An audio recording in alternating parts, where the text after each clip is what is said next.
Ahoj přátelé, jelikož rádi podporujeme autíčkářskou komunitu, máme rádi dobré nápady, proto jsme podpořili kluky ze 120 pro Prahu. Snažili jsme se jim trošku vyšperkovat jejich vehikl, který nyní uvidíte na ostatních soutěžích, srazech a podobných věcech. A jak to šlo vyšperkování tohohle vehiklu, jak ty říkáš? Šlo to poměrně zajímavě, folie tam drží silou vůle, ale výsledek se dostavil. Tak jo, tak to odhal. No, to vypadá náramně.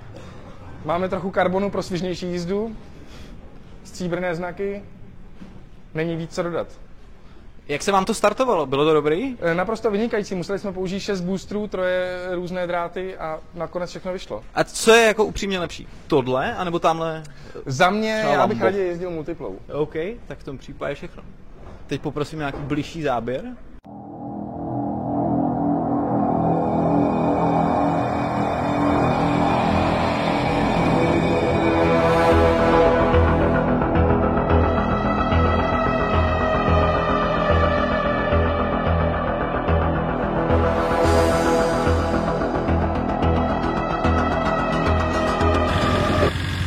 Já jsem chytla multipla, nebo já nevím.